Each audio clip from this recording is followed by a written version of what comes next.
Hey guys, it's Tizzy time, and today I have a very special co-host with me. This person is very well known in their industry. They have some background not only within the areas of entrepreneurship, but within the entertainment slash music industry as well. For those who don't know, I am Wayne Samuels. I am the Chief Operating Officer now at the Hook and Company. I have about 30 years experience in the entertainment industry. I started off, I'll go to my story. I started off in 1995. I started Canada's first hip hop and R&B dance agency along with my best friend, high school friend, Luther Brown, who's an accomplished choreographer and creative director. He's worked with people like Mary J. Blige. He's actually working on her tour now. Janet Jackson, Daddy Yankee, Jennifer Lopez, the list goes on and on and on. He's been doing his thing forever. So we started this agency in Toronto in 1995. We had about, at the height of we had about like 40 dancers that we managed. And, everyone everyone that was in the hip hop industry knew that if you wanted dancers for your videos, live shows, tours, concerts, you'd come to us. Do That Entertainment was the name of the company. So we did that. We probably did that for about 5 years. And at around 2000, I think it was year 2000, we converted to a boutique agency where we managed dancers that wanted to take dancing as their full-time career. And so from 40, we got cut down to about 8. Only 8 of them wanted to pursue dance as their career. And around 2000 is when we made our way to New York. We did a stint in New York for about 3 or 4 years. We worked with Eve, Mario, the Bad Boy Crew, Faith, Little Kim, all those Cameron and Mace. That was the first American video that Luther ended up choreographing and our dancers were in. That horse and carriage video. Yes, I know exactly what you're talking about. It's funny because I was going to ask you too, because when you mentioned you and your partner's name, I'm like, Jennifer Lopez, some of the names you were naming, I'm like, I feel like there is some, integration or some networking with some American artists it was a as fun well. time. And not only Back in that, the but like 90s. some music companies too. So for those who that's don't, I used to exciting. jump on the Greyhound and take the 10-hour ride to New York and, shop demos to labels, like go to Def Jam and Bad Boy and, Universal, all the main labels. So yeah, there were a lot of good label times. So we did our stint in New York. After that, we came back to Toronto and we opened a dance studio alongside one of the dancers, him and his wife. We opened up one OIP dance studio. It was downtown Toronto. Luther and some of the dancers taught classes out of the studio on a weekly basis, and we would rent out the studio and rent out to artists, movie productions, stuff like that. So we did that for about 5 years. And in 2008, that's when Luther decided he had reached his plateau, his ceiling, and he was like, hey guys, I'm going to go to LA because that's where work's taking off. So he went to LA. Tanisha Scott, who was also a part of the crew, choreographer, movement coach, she went to New York. My brother, Mark Samuels, he ended up going to Vancouver on the West Coast, working on a bunch of TV shows and movies out there. And Kojo Touch Maine, he ended up staying here in Toronto, but he went back to school to become a teacher and now teaches dance at school. So in 2008, that was a pivotal moment because with Luther leaving, that kind of left a gap open in Toronto. And nobody really filled the gap. Luther was he was trying to build his name out in LA, so he was grinding and putting in the work. And during that time, I was supporting him, acting as his manager. And in 2008, he got an invitation to do So You Think You Can Dance Canada to be a judge and a choreographer. So basically, for the next, I think it was 2 years, he spent 2 or maybe 4 years. He spent 6 months in Canada, 6 months in LA. And the 6 months here, he would film the show. And they did 4 seasons. And after the last season, he went back to LA. While we were here in Canada doing the show, is when I got my first taste of artist management. Luther said he wanted to get into, he had always been writing songs, and he wanted to develop an artist. So he asked me, he's like, hey, would you want to come in on this and you can manage and build a production label with him? And I was like, sure.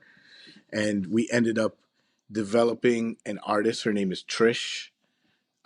We found her at a Boys and Girls Club, developed her, basically, yeah, just developed her, and then we shopped her.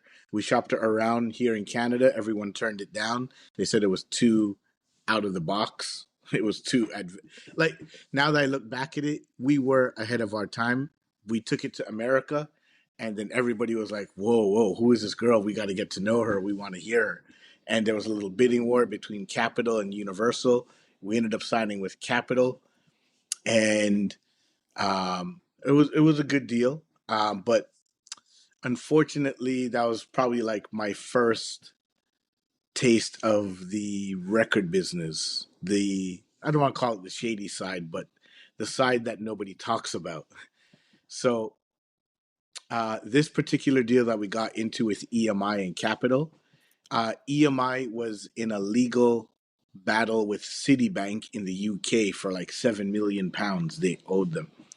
And when we signed our deal, the president told us about it, and he said, "Oh, don't worry about it. It's gonna blow over. Don't worry. Like, they're not gonna do anything." Well, lo and behold, the judge that presided over that case made his judgment and told EMI, "You owe Citibank $7 million." And Citibank gave a Kanye shrug and said, "We don't have the money." So the judge said, okay, then we're going to sell the recording contracts to Universal and the publishing to BMG. So we ended up sitting on Universal's shelf for about a year. Frustrations built up between all the parties, the artists, everyone just kind of, and so everything kind of sizzled out. We just broke away from it. In breaking away from that, one silver lining is I learned a lot about owning masters and getting out of a deal and not having, like, basically we got out of the deal. My lawyer kind of schooled me and gave me all the information. It was like, he got us out of our deal where we didn't have to pay back our advance, and we owned all the masters that we recorded. So that was good.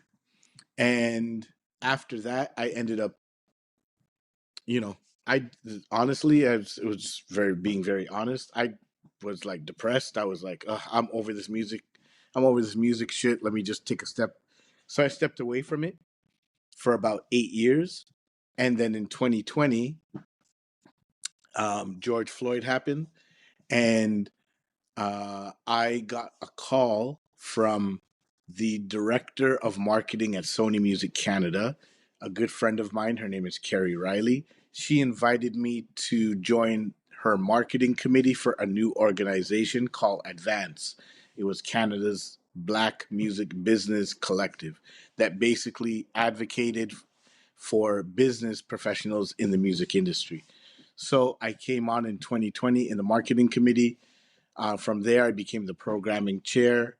And from there, I went up another year. I became the project manager. And in my third year, I got hired on as the manager of programming for the entire organization. I spent a year doing that. That is where I met the owner of the Hook and Company, Michelle Allman Esdale. And she told me what she was doing. So we just had a random conversation one day. 'Cause we were co-workers, and I was like, "Oh," and she was like, "Hey, do you know what I do on the side?" I was like, "No," and she told me what she did, and um, it was great. I loved it. She was working on a sync music production accelerators. It's basically a program that teaches Black producers the business and the applicable skills needed to create music for TV and film, and how to get your music placed. So I helped her manage that project. And then while when I finished managing the project and the program was going on, I was like, let me go and see what these kids are learning. Like, let me actually go and see what I actually worked on.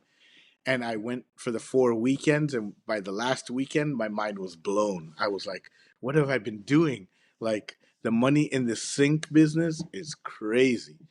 And there's not enough. And honestly, there's no, like, I don't care what color you are, what gender you are. Like, it's music. If you make good music and it fits a show or a film, that's it. That's all it counts. So I was all about it. After the program, I went to Michelle and I basically said, I have to be a part of this. Bring me on, and that's where I ended up now. So that's kind of my 30 years in a condensed version. No, that's amazing. Excuse me. And it sounds like you have a really profound love for not only what you Thank do you. but for your industry, and it's just so refreshing to hear like your passion behind what it is you do, just like how it kind of pushed you Hmm. further and further into the area of entertainment, how you started off with a dance company, and aiding any dancers and entertainers within music or music video placement, and now kind of like 360 now shifting into placing Sure. artists in movies, and so I think that's amazing, and it actually segues me into my first question. So speaking of just having that background and that dexterity in the industry for 30 years, what piece of advice would you give somebody who's either willing to start out or wanting to start out? Not, you got to put in the work. It's not. It's Entrepreneurship is a, well. Let me say it like this. It's a lonely path.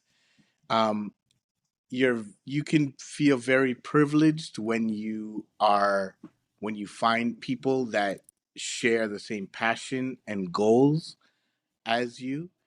Um, but I would say that, you know believe in yourself and trust the process. Like, you got to put the work in. There's no doubt about that. And don't rush. Like, you have time, and get to your nose quicker. Like, always see if something isn't meant for you. Get to the no quicker, because it will help you identify where you need to strengthen yourself. Because there's never really, in my point of view, there's never really a mistake. It's an opportunity to learn. I like that. That's great advice. And I love how you said, like, don't stop chasing your dreams, continue on your path. I know it's easy, especially in life, um, to go Yeah. forward and be like, oh, my dreams are not super rewarding at the moment, or oh, I've been having the same dream for 30 Right. years, 40 years, 15 years. Finding inspiration to get up every morning and face I the agree. struggles is a real thing, and that's hard. And when you're doing it by yourself, or you're in the midst of building your team, getting that inspiration is truly It's important true. to be able to keep chasing after your dreams and your goals. I can agree Hmm. with that entirely, and I like that. Like, I had another guest maybe a couple of days ago. We did a podcast, and he's an entrepreneur too, but he's more so on the disruptor side. So any social media marketing, any digital media ventures, he's the one switching it up and bringing something new to the media game. But he said the same thing as far as entrepreneurship goes, and he kind of related it to having faith in your spirituality, like there can be times where you're like, God, why me? Why am I waiting? But at the end of the road, it's super rewarding on why you had to wait. I was just telling him how I wanted to quit the other day, but it's like I'm in it now. You can't quit anymore. You know how like you're in the first beginning stages and you're like, okay, I can quit. But I've been doing, having my business, not only the podcast, but any tie to media over 10 years of experience. And I'm just like, it gets only more fruitful. But in the same breath, it's like when you're somebody very similar to yourself, like Yeah. an industry leader, have been like integrated in so many areas. It's like, why would I quit now? Sometimes you need to Mhm. go there. Sometimes you just need to have a conversation with God. And, you know, personally, me, don't Right, question it. exactly. Just God has a plan for It's each and true. every one of us. Just follow it. He's never going to steer you wrong if you believe in him. Yes, that way. And I love how you said Yes. it, like, he won't steer you wrong. He really won't. And I think sometimes we don't realize as entrepreneurs, we get in our own way. And like we're these people who are like, no, I need this now. And God is just Right. like, well, Exactly. I had this on a 4-year timeline, but because you need it now, I'm gonna give Hmm. it to you now. No. But we wish that as entrepreneurs, but also creatives too. When you have Hmm. that mindset where it's just, all right, I want to go this way. I want to put my heart and my mind into my craft versus, of course, anything that has to Yeah. do with any logistics or, of course, the semantics of being a business owner without the formality. But Yeah. sometimes when we really have that, that push, And it's that's like, okay. man, we want everything to Right. go And right. We want yes, it to flourish. And businesses, it's yeah, just like, just like sometimes lives. it just doesn't, Exactly. very similar to life, Businesses. businesses, I'm gonna steal that. Yeah, I'm gonna steal businesses, yes. Okay. Hmm. You can have that. I just thought of it on the spot, so, but it's so true. But that also pushes me into the next question as well. So I know you stated that you had some hip hop influences in Canada, and had some aid in the start of what that would look like, and as far as it goes within like exchanging ideals, not only within those of American music artists and producers, but also within Canada. There is infrastructure, but not for hip hop and R and Mhm. B. For other genres that are like Right. folk, rock, country, that are more popular amongst the audience in Canada, Mm, that's what they have infrastructure for. Um, the difference now, I would say that on a global scale, uh, talent is talent, no matter wow. where you are. So I think Canada has produced a lot of talent that are global stars, aka the Justin Biebers, the It's Drakes, true. the Weekend, right? Right, exactly. You guys have been putting in that work. I mean, Drake kind of like blows all of us out of the water. If you're just naming Drake and Justin Bieber alone, I mean, come on. But Hmm. not only that, I mean, you guys have been expanding in various Yep. areas. I mean, you guys, Louis Rankin is right from, of course, born in Jamaica, but was very prominent in the arts world in Toronto too. So, I mean, I just think it's amazing. And myself, growing up, that's all the influence I had was like MTV, the Source magazine. Like I would just live through hip hop through an American lens because obviously that's the mecca of hip hop. That's where it started. So, in Canada, we were always trying to be like the Americans. I think Drake was probably the first artist I would say that kind of created a sound in Canada and just adopted that and said, "This is me, and this is us. This is Canada. This is Toronto. Like this is our sound." So yeah, the six. The six, man. You guys got your own, like, of course you got New York City's like the Big Apple, or people from there they'll call it the towns. You guys got the six, so I mean I love it. I think it's amazing. I think it shows not only some American influences and repping your city, very similar to hip hop, but it kind of brought forth like, okay, I may not be from one of the big three, New York City, LA, Right. Texas, but I'm making a name for myself in my own humble Yeah. I mean, beginnings. And and the accessibility to music made that possible because in the early 90s when I was coming up, it was like if you were an artist and you wanted to make it somewhere, you'd have to go to New York, or you yes, have to go to or basically you have to go to America to get it. Now, because right, technology has moved along so fast, artists are able to like be in their basement and record and distribute and you do everything. So now I think there's a new challenge, and it's how do right. artists cut through the noise? because there's like thousands of songs that are coming out every day on Spotify. How do you cut through the noise to either sound or be distinct? And that becomes the challenge. Right. Back in the 90s, every like you got you got found if an A&R, like if you're doing a show at a local club or something and an A&R happened to get invited, saw and was like, "Whoa, I got to check you out." And like, there's very little social media back in the 90s. So, That's the way we miss it, honestly. mhm. I feel like it was a lot, like the shift, of course, now to everything being online. And then I'll ask you a question. Just seeing how, at one point, like you said, you would have to be performing, if not 2 to 3 times a week at your local areas where you were praying an Exactly. A&R came in. But nowadays, you can just go forward and send your demo reel right to a few A&Rs right on social media.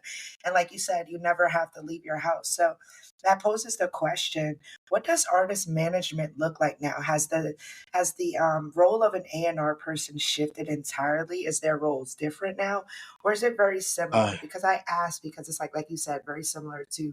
everything being online. Um, What does that look like? Being around A&Rs and seeing now with all the cuts that are coming at the major labels, I think labels now are finding ways to beef up their bottom dollar. So if I don't have to pay Wayne to go out every week to go out to shows to scope artists, I can just do that on my Instagram or on TikTok.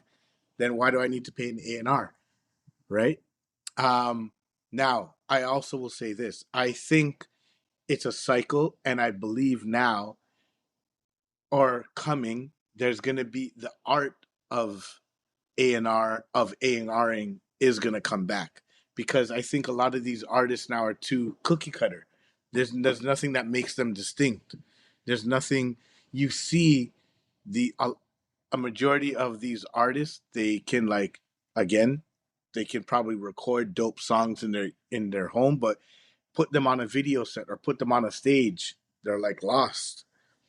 And that that portion of artistry is missing, and that's, to me, that's your connection to people. Like when you have to build your audience, you have to be able to perform, and an A&R or a good A&R would be able to identify that and help the artist cultivate and craft what their performance is going to look like, what they need to wear. Good A&Rs are able to look at all aspects of it. From artist management, my experience as an artist manager, I've always want to advocate for the artist. As the artist manager, it should be your role to, like, if I'm working with an artist, I want to make sure I'm the artist's like left hand. Like, I got to be out there, or I got to be the artist's right hand. Let me not say left. I mean, I'm lefty. Um, but you got to be the artist's right hand, and you got to advocate for them. That's what they brought you on for. So partially, depending on the artist, it becomes more of a babysitting job. But if you are able to land the right artist that understands who they are, what they want to portray, what they want to do, the management side becomes much more easy, and it's fun, because it's fun to create and develop with an artist that knows himself and knows what they want eventually out of the whole industry.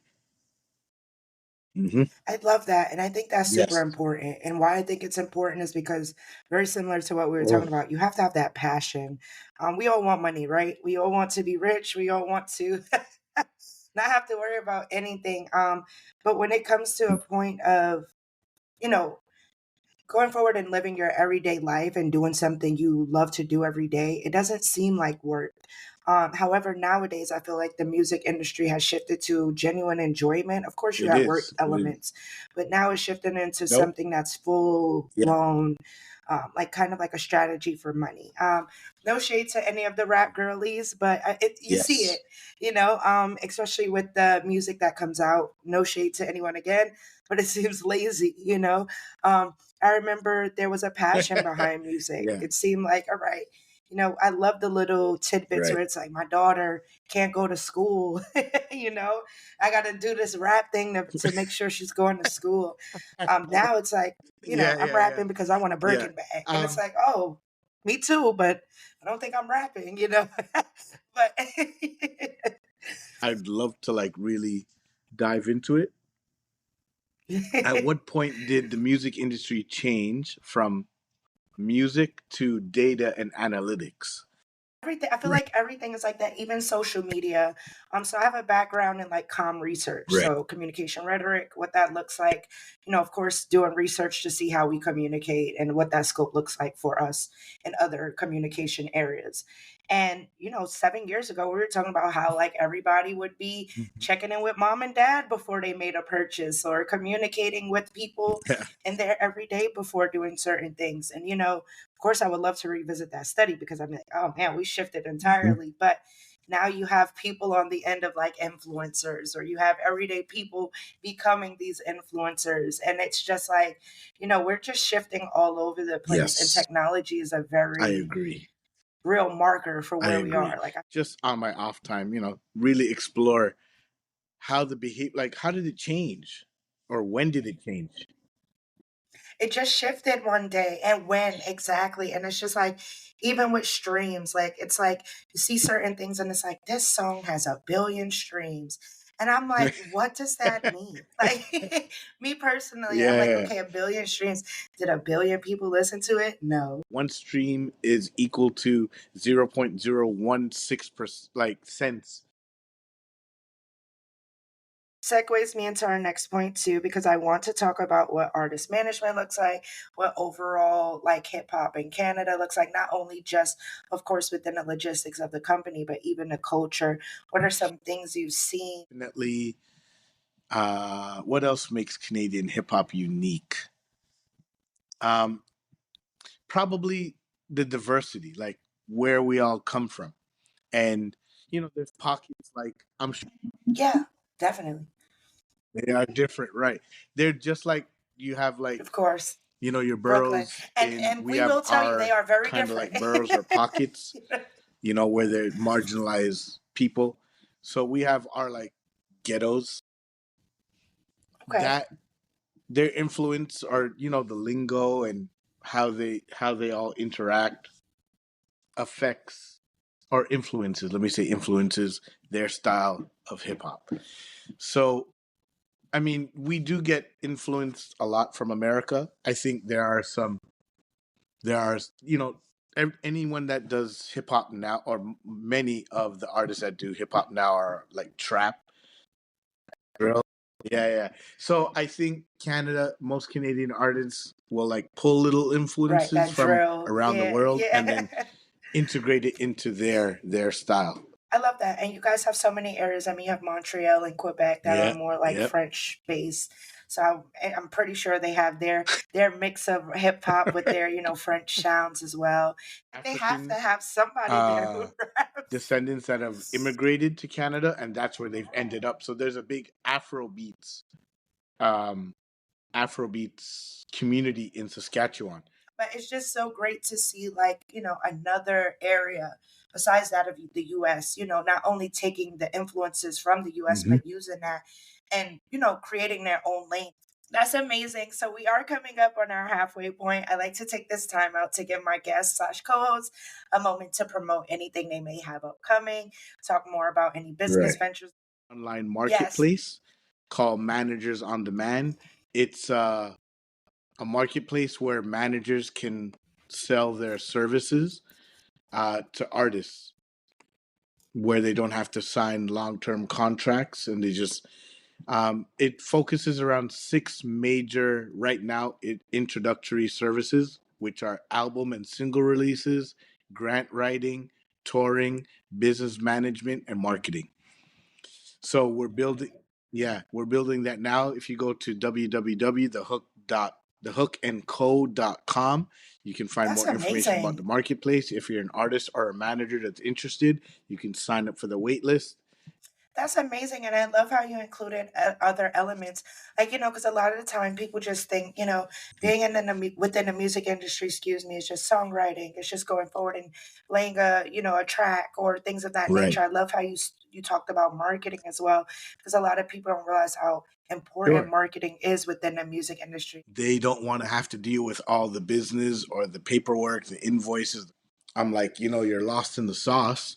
Just come to our marketplace, see who our experts are, and find the expert that will help you reach your goals.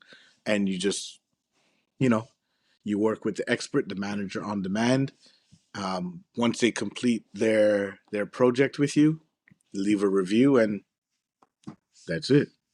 But Wayne, I want to thank you so much for jumping on with me today. We had a great discourse. I mean, I had such an enjoyable time talking about the music industry, talking about your company, Hook and Co. And I think that's great